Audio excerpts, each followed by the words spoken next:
नमस्कार, आप सभी का स्वागत है हमारे YouTube channel agri expert Asim में। मैं गोविंद मेवाड़ा और दोस्तों आज हम बात करने वाले हैं एक नए फल वृक्ष के बारे में। अगर हम बात करें कि पिछले कितने फलों के बारे में हम बात कर चुके हैं तो हम 8 फल वृक्षों के बारे में बात कर चुके हैं। उनकी खेती किस तरह से की जाती है, कहाँ कहाँ से क्वेश्चन पूछे जाते हैं। अगर अभी तक आपने इन वीडियोज़ को नहीं देखा है तो आप डिस्क्रिप्शन बॉक्स में प्लेलिस्ट में आपको इसका लिंक मिल जाएगा। डिस्क्रिप्शन बॉक्स में अलग अलग प्लेलिस्ट हमने बना रखी है, उनमें फल विज्ञान की प्लेलिस्ट का आपको लिंक मिल जाएगा। वहाँ से जाके आप इन सभी 8 फ्रूट्स को पढ़ सकते हैं, उनके नोट्स बना सकते हैं। बहुत ज़्यादा पढ़ने की ज़रूरत है, बहुत ज़्यादा लिखने की ज़रूरत है। आज हम बात करेंगे एक इम्पॉर्टेंट क्रॉप अमरूद के बारे में। इसे इंग्लिश में गुआवा कहा जाता है।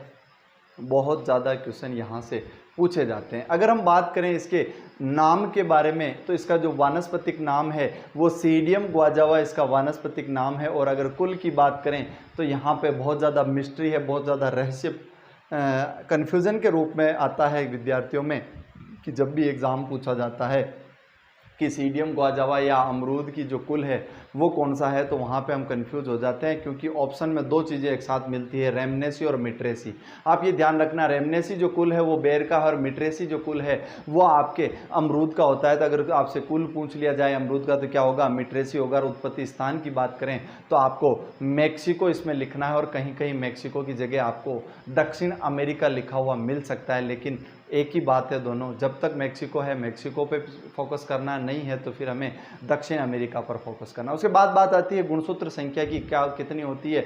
2n 2x = 22 की इसकी गुणसूत्र संख्या होती है। बात आती है अमरूद में परागण की, तो मुख्यतः तो इसमें कौन सा होता है, स्वपरागण होता है, लेकिन कभी कभी इसमें पर परागण की क्रिया भी देखी जाती है। उसके बाद बात आती है इसके अन्य नाम की। इससे बहुत ज़्यादा क्वेश्चन पूछे हुए हैं कि अमरूद का अन्य नाम क्या है, तो एप्पल ऑफ ट्रॉपिक्स इसे कहा जाता है। उपोष्ण फलों का राजा इसे कहते हैं, या एप्पल ऑफ ट्रॉपिक्स के नाम से ये क्वेश्चन पूछा जाता है। उसके बाद बात करते हैं अमरूद का जो फल है वो किस प्रकार का होता है। इसे हिंदी में सरस प्रकार का फल और इंग्लिश में बेरी कहते हैं।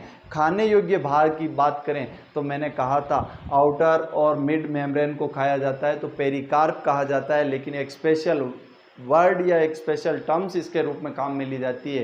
खाने योग्य भाग अमरूद में थैलेमस है।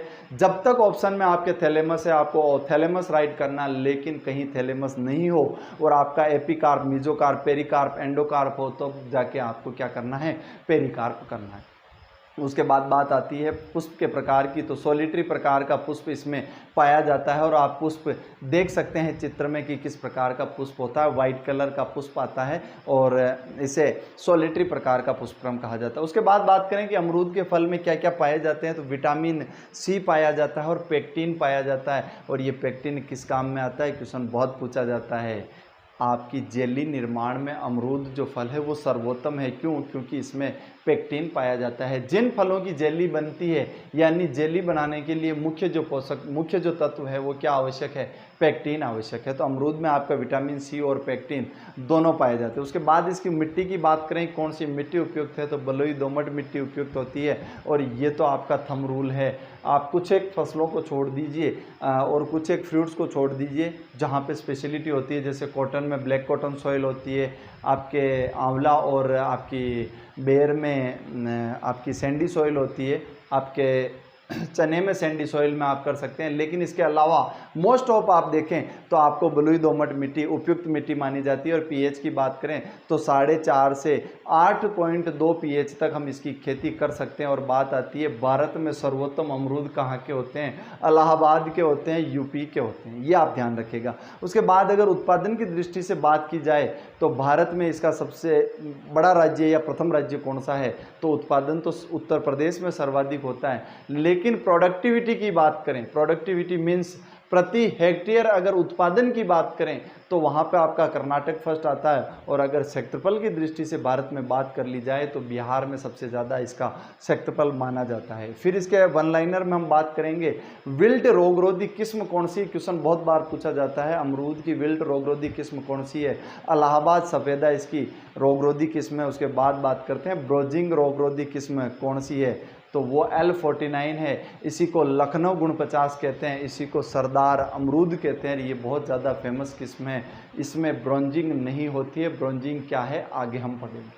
अब बात करते हैं विल्ट रोग जो होती है वो किस कारण होती है, तो ये कवक के कारण होती है। कौन सी? कवक के कारण होती है। फ्यूजेरियम ऑक्सीस्पोरम कवक के कारण होती है। और एक मुख्य क्वेश्चन जो पूछा जाता है, मैं स्क्रीन से हट जाता हूं, आप इसका स्क्रीनशॉट ले सकते हैं। क्षारीय मृदाओं में सर्वाधिक होने वाला रोग है, क्वेश्चन पूछा जाता है। अमरूद में विल्ट रोग किन मृदाओं में सर्वाधिक होता है? अम्लीय मृदाओं में, उदासीन मृदाओं में, लवणीय मृदाओं में या क्षारीय मृदाओं में? तो यहाँ पे आपको क्या राइट करना है भैया, विल्ट जो रोग है वो कवक से होता है। कौन सी कवक से होता है? फ्यूजेरियम ऑक्सीस्पोरम कवक से होता है। कौन सी मृदाओं में होता है?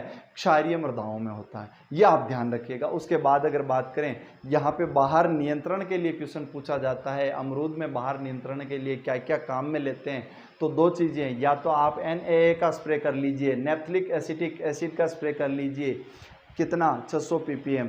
उसके बाद ये अगर नहीं कर सकते हैं तो आपको यूरिया का स्प्रे करना है 10 से 20%। अलग अलग किस्मों में इसका किया जाता है, आगे हम बाहर नियंत्रण पढ़ेंगे।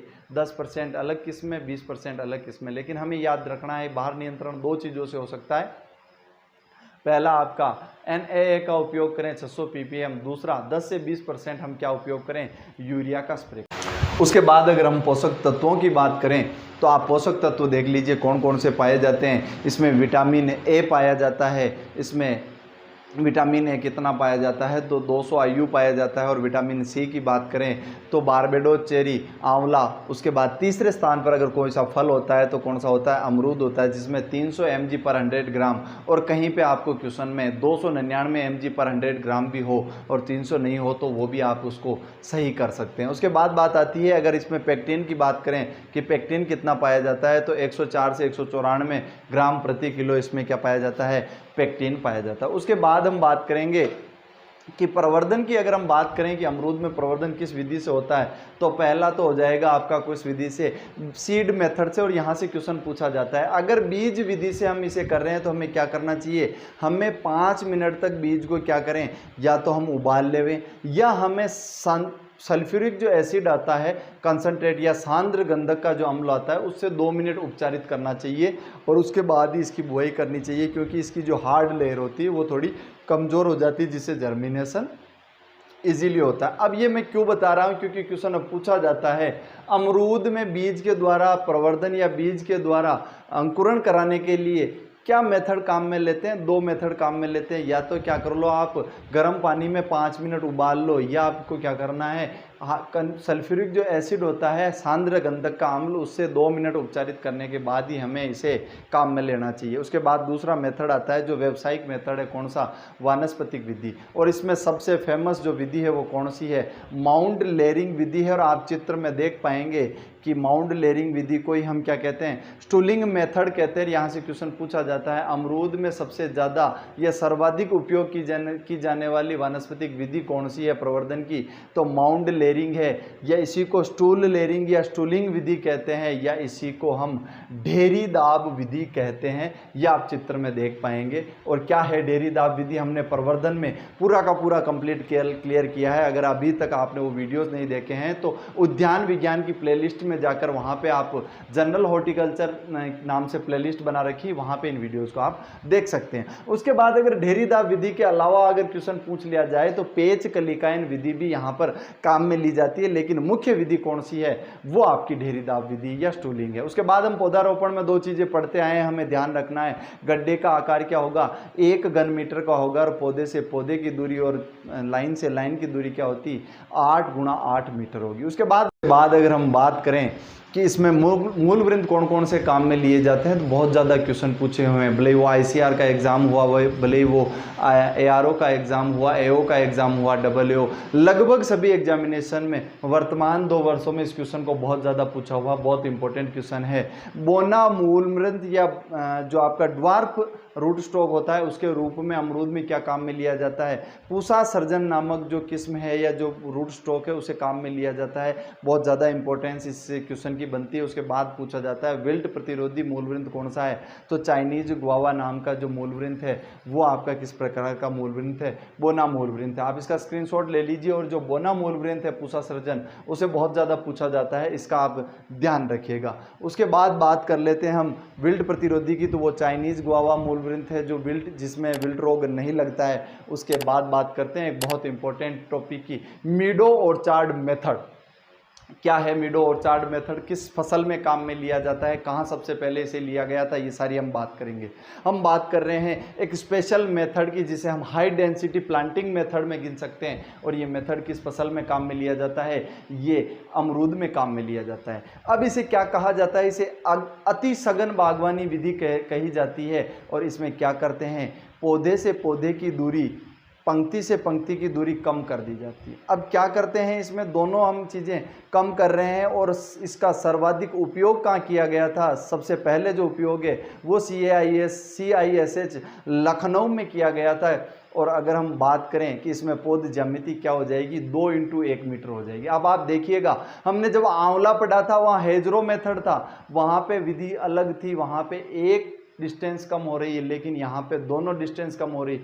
पौधे से पौधे की दूरी कम की जाती है और आपके लाइन से लाइन की दूरी कम की जाती है। और कितनी कर देते हैं, 8 × 8 से 2 × 1 कर देते हैं। इसीलिए इस विधि को हाई डेंसिटी प्लांटिंग या अति सघन बागवानी की विधि कहते हैं। सबसे पहले भारत में कहाँ उपयोग की गई थी, CISH लखनऊ में इसका उपयोग किया गया था। और अगर विश्व की बात करें तो इजराइल में इसका सबसे पहले उपयोग हुआ था। यहाँ से आपसे क्वेश्चन पूछ लिया जाए कि मीडो ऑर्चार्ड मेथड किस फसल में काम में लिया जाता है, अमरूद में काम में लिया जाता है, इसे किस प्रकार की विधि कहते हैं, अति सघन बागवानी विधि कहते हैं। क्या होता है, पौधे से पौधे की और लाइन से लाइन की दूरी दोनों कम की जाती है। कितनी, 2 × 1, सामान्य में कितनी होती है, 8 × 8 होती है। और इसे भारत में सबसे पहले कहाँ पर, CISH लखनऊ में यूज किया गया था। और विश्व की बात करें तो इजराइल में सबसे पहले बात की।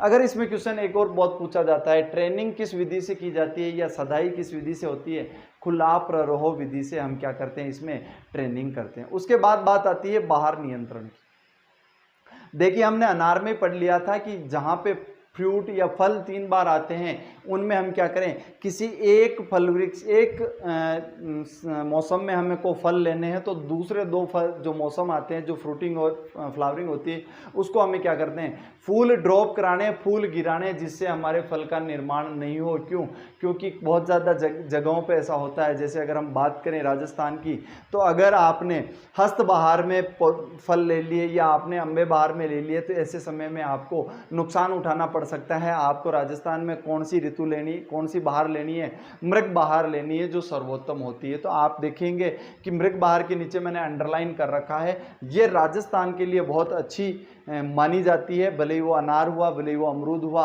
और इसके बारे में हम वहाँ पे पढ़ चुके हैं, फिर भी आप देख लीजिए, इसका स्क्रीनशॉट ले सकते हैं कि मृग बहार में पुष्पन कब होता है और फलन कब होता है। उसके बाद हम आगे थोड़ा सा इसमें डीप में पढ़ेंगे कि बहार उपचार होता क्या है। देखिए, अवांछित फलों को रोककर फल वृक्ष को आराम देना या आराम देने के लिए बाध्य करना क्या कहलाता है, बहार नियंत्रण कहलाता है। अब आप इस चीज़ को ऐसे समझिए कि अगर एक फ्रूट का जो वृक्ष है, फल वृक्ष है, उसके अगर साल में 3 बार फल आते हैं और आप उसको अगर नहीं रोकते हैं तो जितना भी CN रेशियो है वो बिगड़ता है, आपकी फ्रूट की क्वालिटी छोटी होगी, क्वांटिटी कम होगी। ऐसी कंडीशन में आपको जो उपज मिलनी चाहिए वो नहीं मिलेगी। तो हमें क्या करना है, 3 बार फ्रूट आते हैं, किसी एक को लेना है तो 2 बार हमें क्या करना है, हमें अगर टाइमिंग ध्यान होगी कि फ्लावरिंग कब होती है तो उससे 2 महीने पहले हम एक स्प्रे कर देंगे। उसके बाद एक स्प्रे का रिपीटेशन हम और कर लेंगे, जिससे हमारा क्या हो जाएगा, पुष्पन की क्रिया रुक जाएगी और पुष्पन हो भी रहा है तो ड्रॉप हो जाएगा। ऐसी कंडीशन में हमारा फल नहीं बनेगा और जो CN रेशियो है वो पूरा का पूरा मेंटेन रहेगा। किसके लिए, एक फसल के लिए। वहाँ पे हमें क्वालिटी अच्छी मिलेगी, वहाँ पे हमें क्वांटिटी अच्छी मिलेगी। तो हम क्या कर सकते हैं, अगर हमें, मैंने पहले ही बता दिया था, हमें अगर आइडिया लग जाए कि हमें कब फूल आने वाले हैं, अगर मई में फूल आने वाले हैं तो हम क्या कर लें, 2 महीने पहले हम पानी देना बंद कर दें, सिंचाई बंद कर दें, अपने आप फ्रूट नहीं आएंगे। उसके बाद भी अगर कुछ में फ्रूट सेटअप बन जाता है, अगर फ्रूट आ जाते हैं तो हम एक केमिकल का उपयोग कर सकते हैं जिसे NAA के नाम से जाना जाता है, नेप्थलिक एसिटिक एसिड कहा जाता है। उसका हम प्रयोग करें, कितना, 600 ppm का अगर हम छिड़काव करते हैं तो जितने भी आपके फ्रूट है वो ड्रॉप हो जाएंगे। इसके अलावा अमरूद में दो चीज़ें पूछी जाती है, दो स्पेशल वेराइटीज़ है जिनमें एक में यूरिया का 10% स्प्रे और दूसरी में यूरिया का 20% स्प्रे किया जाता है। क्वेश्चन पूछ लिया जाए कि इलाहाबाद सफ़ेदा में बाहर उपचार किस तरह से करते हैं, तो यूरिया के 10% स्प्रे से इलाहाबाद सफ़ेदा या अमरूद की जो ये वेराइटी इसमें बाहर नियंत्रण हो जाता है। उसके बाद दूसरी बात करें, सरदार अमरूद जो वेराइटी है उसमें यूरिया का कितना स्प्रे करना चाहिए, 20% कंसंट्रेशन का स्प्रे करके हम बाहर नियंत्रण करते हैं। और ये जो दो क्वेश्चन है बहुत बार एग्जाम में पूछे हुए हैं, आपको सीधा सीधा पूछा जाएगा यूरिया का 10% घोल का छिड़काव बाहर नियंत्रण में किस किस में काम आता है, इलाहाबाद सफ़ेदा में, 20% का किस में काम आता है, तो आपके सरदार अमरूद में आता है। इसी को लखनऊ गुण 50 कहते हैं, इसी को L49 के नाम से जाना जाता है, ये आप ध्यान रखिएगा। उसके बाद अगर हम बात करें फसल नियमन क्या होता है, क्रॉप रेगुलेशन के नाम से एक चीज़ और पूछी जाती है कि अमरूद में क्रॉप रेगुलेशन किसे कहते हैं या क्या कहा जाता है। तो वर्षा ऋतु में क्योंकि हम फ्रूट अगर ले रहे हैं, जैसे हमने अम्बे बहार की बात की थी, तो अगर अम्बे बहार में क्या होता है, फरवरी मार्च में इसकी फ्लावरिंग होती है और जून जुलाई में इसके क्या आते हैं, फ्रूट आते हैं। ऐसे समय में बारिश होती है और वहाँ पे आपका क्या होगा, आपके इंसेक्ट या रोग की जो है वो ज़्यादा संभावनाएं बनती है। तो ऐसी स्थिति में जब वर्षा ऋतु में कीट रोगों की संभावनाएं ज़्यादा होती है, उस वक्त क्या करें हम, सर्दी की फसल लेना ही क्या कहलाता है, हमारा क्रॉप रेगुलेशन कहलाता है, क्रॉप नियमन कहलाता है। ये क्वेश्चन अमरूद के संक्षेप में पूछा, अमरूद की उन्नत किस्मों के बारे में यहाँ पे बहुत प्रकार के वर्गीकरण दिए गए हैं, यहाँ से क्वेश्चन पूछे जाते हैं। बहुत शॉर्ट एंड स्वीट है, आपको समझ में आएगा, एक एक आधार पर हम अलग अलग इसका डिस्क्रिप्शन करेंगे। अब बात करते हैं फल के आकार के आधार पर। देखिए अगर अपीयरेंस उसकी अलग अलग है, उसके आकार पर कहा जाता है इसे पियर शेप की जो वैरायटी है, फल के आकार के आधार पर अलग अलग वेराइटीज़ हैं। पियर शेप वेराइटी यानी पियर कहते हैं नाशपाती को, और नाशपाती के आकार की जो वेराइटी है उसे क्या नाम दिया गया, पियर शेप दिया गया। आप चित्र में देख सकते हैं नाशपाती के समान ये दिख रही है। उसके बाद बात करते हैं करेला जो किस्म है वो भी किसकी है, अमरूद की है, यानी ये दिखती कैसी होगी या इसकी अपीयरेंस कैसी होगी, करेले के समान होगी। उसके बाद बात करते हैं बाहरी परत के रंग के आधार पर। पहला जो प्रकार था वो फल के आकार के आधार पर था, उसमें दो प्रकार के हो गए, अगर नाशपाती आकार की है पियर शेप, करेले के आकार की है करेला। अगर बाहरी रंग की बात करें तो पहली जो वैरायटी आती है वो चित्तीदार आती है। इसमें क्या होता है, जो बाहरी परत होगी उस पर लाल लाल रंग के दाने दिखेंगे, और चित्र में आप देख सकते हैं इस प्रकार की जो वैरायटी है ये क्या कहलाती है, चित्तीदार कहलाती है। उसके बाद अगर रंग की बात करें तो एप्पल कलर भी इसमें एक वैरायटी है, जिसका बाहरी जो कलर है वो किस तरह का होता है, एप्पल के समान होता है। अगर उन्नत किस्मों में अगले प्रकार की बात करें तो प्रजनन विधि के आधार पर भी इसको अलग अलग तरीके से बांटा गया। तो पहली क्या, चयन मेथड से तैयार की गई, अलग अलग मेथड यानी चयन मेथड होगा या फिर हाइब्रिड मेथड होगा। तो चयन विधि से कौन कौन सी किस्में तैयार की गई है, लखनऊ गुण 50 या जिसे सरदार अमरूद कहते हैं, ललित, ये किस्म हमने पढ़ा था पहले, पूछी हुई है कि कहाँ से निकली है, रहमान खेड़ा लखनऊ से निकली है। गुदा किस रंग का होता है, आप चित्र में देख पा रहे हैं लाल या रंग का, गुलाबी रंग का गुदा होता है, और ये किस मेथड से तैयार की गई है, ये चयन विधि से तैयार की गई है। सन 1999 में इस वैरायटी को क्या किया गया था, रिलीज किया गया था। उसके बाद बात आती है पंत प्रभात, ये भी सिलेक्शन मेथड से, और उसके बाद अर्का मृदुला। हमने पिछले वीडियो में बात की थी अनार के बारे में, तब वहाँ पर हमने पढ़ा था मृदुला वैरायटी, यहाँ पे क्या है अर्का मृदुला। ये कन्फ्यूजन क्रिएट होता है, थोड़ा सा ध्यान रखिएगा। लेकिन अगर अर्का मृदुला की बात करें तो ये अमरूद की वैरायटी किस मेथड से तैयार हुई है, ये आपकी चयन विधि से तैयार हुई है। उसके बाद दो वैरायटीज हैं, एमपीयूएटी उदयपुर से तैयार की गई है, एमपीयूएटी सिलेक्शन 1, एमपीयूएटी सिलेक्शन 2। अब हिंदी में पूछ लिया जाए तो एमपीयूएटी चयन 1, एमपीयूएटी चयन 2 नाम से ये दो वेराइटीज़ है जो कहाँ से निकली है, उदयपुर से निकली। उसके बाद अगर अगले प्रकार की बात करें कि प्रजनन विधि के आधार पर और किस मेथड पे बांटा गया है, तो संकर विधि द्वारा तैयार यानी किन्हीं दो के क्रॉस से तैयार की गई वेराइटी क्या कहलाती है, संकर कहलाती है। तो इसकी जो संकर किस्में वो कौन कौन सी हम थोड़ा सा पढ़ेंगे। पहली इसकी संकर किस्म कौन सी मानी जाती है, सफ़ेद जाम। कौन कौन सी किस्मों से तैयार है, इलाहाबाद सफ़ेदा इंटू कोहीर, इलाहाबाद सफ़ेदा इंटू कोहीर। सफ़ेद पहले आ रहा है इसलिए इसमें इलाहाबाद सफ़ेदा पहले आएगा। इंटू कोहीर से तैयार किस्म कौन सी है, सफ़ेद जाम है। उसके बाद दूसरी वैरायटी है कोहीर सफ़ेद। अब देखिएगा सफ़ेद जाम में सफ़ेद पहले था, इसका मतलब इलाहाबादी सफ़ेदा पहले आ रहा है। कोहिर बाद में आ रहा है। लेकिन कोहिर सफ़ेद में कोहिर पहले आ रहा है, इसलिए कोहिर वैरायटी पहले आ गई और उसके बाद इलाहाबादी सफ़ेदा। तो ये जो इसका क्रॉस है, इस तरह से आप याद कर सकते हैं, जिस नाम में जो पहले आ रहा है उस आधार पर आप इसको लिख सकते हैं। उसके बाद अगली जो वैरायटी है अर्का अमूल्या, ये कहाँ से निकली? IIHR हसरगट्टा बेंगलोर से निकली है। अर्का सफ़ेदा इनटू सीडलेस वैरायटी से ये किस्म निकली। उसके बाद बात करें हाइब्रिड 45, ये वैरायटी भी इलाहाबाद सफ़ेदा इनटू L49 के क्रॉस से तैयार की गई है। और उसके बाद में एक रूट स्टॉक है, ये भी किस प्रकार का है? हाइब्रिड है, पूसा सृजन नाम से है। और ये किस प्रकार का मूल वृंत है? बोना मूल वृंत है। उसके बाद अगर हम बात करें अगली वैरायटीज़ के आधार पर, तो बीज की उपस्थिति के आधार पर भी अमरूद को अलग अलग भागों में बांटा है, यानी जिनमें बीज हैं, बीज युक्त नहीं है, बीज रहित, या जिनको सीडलेस कहा जाता है। अब बीज युक्त वैरायटी कौन कौन सी है? L49 जिसे सरदार अमरूद कहा जाता है, ललित में बीज होते हैं, अर्का मृदुल्ला में बीज होते हैं, अर्का अमूल्या में बीज होते हैं। ये सारी की सारी वैरायटी किस प्रकार की है? सीड युक्त है, यानी इसमें बीज होता है। उसके बाद दूसरी आती है बीज रहित, नागपुर सीडलेस। अच्छा सा चीज़ है, आपको इनके नाम के पीछे क्या मिलेगा? आपको सीडलेस मिल जाएगा। इसके अलावा ये बेहद कोकोनट जो है, यहाँ से क्वेश्चन पूछा हुआ। देखिए दूसरी जितनी भी वैरायटीज़ है वहाँ पे आपको पता चल रहा है नागपुर सीडलेस, यानी इसमें भी बीज नहीं होगा। सहारनपुर सीडलेस, इसमें भी बीज नहीं है। त्रिगुणित अमरूद, या इसमें ट्रिप्लॉइड अमरूद है। और मैंने पहले ही बताया था जो फल या जहाँ जहाँ पे वैरायटीज़ क्या हो जाए, त्रिगुणितता में आ जाए, वहाँ पे सीडलेसनेस आएगी, बीज रहितता आ जाएगी। पहले एकमात्र किस्म बचती है जहाँ पे कन्फ्यूजन क्रिएट होता है, कौन सी? बेहद कोकोनट। यानी कुछ पूछ लिया जाए कि निम्न में से कौन सी किस्म सीड रहित है, तो आपको बेहद कोकोनट याद रखना है। नागपुर सीडलेस, सहारनपुर सीडलेस, त्रिगुणित अमरूद और आपका बेहद कोकोनट। उसके बाद अगर हम बात करें उन्नत किस्मों की, तो कुछ स्पेशल किस्में होती हैं जिनमें, जैसे ऐसी किस्म जिसमें विल्ट रोग नहीं लगता हो, तो विल्ट रोग रोधी कौन सी? इलाहाबाद सफ़ेदा। जिनमें ब्रॉन्जिंग नहीं होती हो, तो L49। लाल छिलके वाली किस्म कौन सी है? पहले ही पढ़ लिया था, एप्पल कलर। लाल गुदे वाली किस्म कौन सी है? Red flash.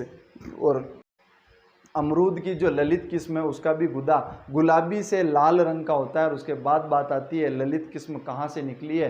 रहमान खेड़ा लखनऊ से निकली है। और आप देख सकते हैं, इसको मैंने मेंशन किया है, एग्रीकल्चर सुपरवाइज़र 2013 की जो भर्ती थी वहाँ से इस तरह का क्वेश्चन पूछा हुआ था। किस क्वेश्चन था? ललित किस्म रिलीज हुई थी रहमान खेड़ा लखनऊ से, या फिर उसमें सीधा सीधा आपको रहमान खेड़ा मिलेगा। तो वहाँ पे आपको थोड़ा सा ध्यान रखने की आवश्यकता है। उसके बाद कुछ वैरायटीज़ है जो अलग अलग इंस्टीट्यूट से निकली है, तो हमें थोड़ा सा याद रखना है कि एक कहाँ से ये वैरायटीज़ निकली है। तो L49 की बात करें तो इसे सरदार अमरूद कहते हैं, और ये उत्तर प्रदेश से निकली है। और इस पर ब्रोंजिंग प्रतिरोधी किस्म है। यहाँ इसमें जो जिंक के द्वारा या जिंक की कमी से जो काई की विकार होता है, ब्रोंजिंग, वो नहीं होता है। और ये किसने निकाली थी? 1927 में डॉक्टर चीमा द्वारा रिलीज की गई थी। क्वेश्चन पूछा जाता है सरदार अमरूद वैरायटी किसने रिलीज की? डॉक्टर चीमा ने। कब की? 1927 में। और क्या है ये? ब्रोंजिंग रोग रोधी। इसके बाद इलाहाबाद सुर्ख वैरायटी भी फल अनुसंधान केंद्र इलाहाबाद से निकली। उसके बाद बात करें हिसार कृषि विश्वविद्यालय हरियाणा से कौन सी किस्म निकली है? हिसार सफ़ेदा निकली है, हिसार नाम बता रहा है। उसके बाद बात करते हैं फ्रूट रिसर्च स्टेशन सांगारेड्डी से कौन कौन सी किस्में निकली है? सफ़ेद जाम और कोहिर सफ़ेद, ये क्रॉस है, संकर किस्में हैं। और इनके मैंने आपको बताया दिया था कि जिनमें सफ़ेद पहले आ रहा है तो उसमें सफ़ेद या इलाहाबादी सफ़ेदा इंटू कोहिर था। और अगर कोहिर सफ़ेद है तो उसका जो क्रॉस है वो कोहिर इंटू इलाहाबादी सफ़ेदा था। उसके बाद बात करते हैं केंद्रीय उपोष्ण बागवानी अनुसंधान संस्थान रहमान खेड़ा लखनऊ से कौन कौन सी किस्में निकली है?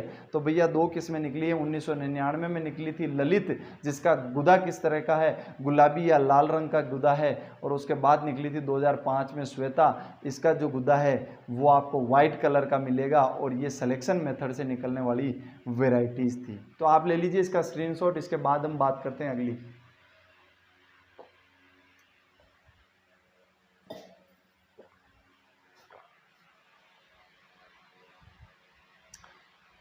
उसके बाद अगर हम बात करें इसमें काई के विकार कौन सा पाया जाता है? बहुत इंपॉर्टेंट काई के विकार है ब्रोंजिंग। आप चित्र में देख पा रहे होंगे इस तरह का जो अपीयरेंस आता है पत्तियों पर, या तांबे के रंग की हो जाती है पत्तियां, ये किस कारण होती है? ये जिंक की कमी के कारण होती है। और इस दैहिक विकार को क्या कहते हैं? हम ब्रोंजिंग कहते हैं। देखिए ये दैहिक विकार मुख्यतः बहुत ज़्यादा पाया जाता है, क्योंकि हम जानते हैं भारत की मृदाओं में सबसे ज़्यादा जो सूक्ष्म पोषक तत्व किसकी कमी है? जिंक की कमी है। और इसी कमी की वजह से ये रोग या ये काई के विकार होता है, तो ये सबसे ज़्यादा देखा जाता है। नियंत्रण क्या कर सकते हैं हम? पहला तो हम जिंक सल्फेट का उपयोग करें, और दूसरा हम क्या करें? प्रतिरोधी किस्म का उपयोग करें। प्रतिरोधी किस्म कौन सी होती है?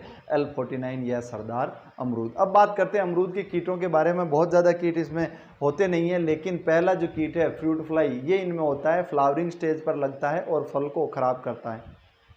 बैक्ट्रोसोरा डिवर्सस नामक जो कीट है, ये अमरूद की फ्रूट फ्लाई कहलाती है। उसके बाद बारकेटिंग कैटरपिलर, या इसे छाल भक्षक कीट कहते हैं, और मैंने बताया था आपको इंटरबेला स्पीसीज नाम से इसको जाना जाता है। अब बात करते हैं रोग के बारे में। बहुत इंपॉर्टेंट रोग है अमरूद का विल्ट रोग, इसी को अमरूद का मुरझान रोग कहते हैं, इसी को अमरूद का उकठा रोग कहते हैं, इसी को अमरूद का सूखा रोग कहते हैं। किस प्रकार का रोग है? ये कवक जनित रोग है। कौन सी कवक से होता है? Fusarium oxysporum पीवीसीडीआई।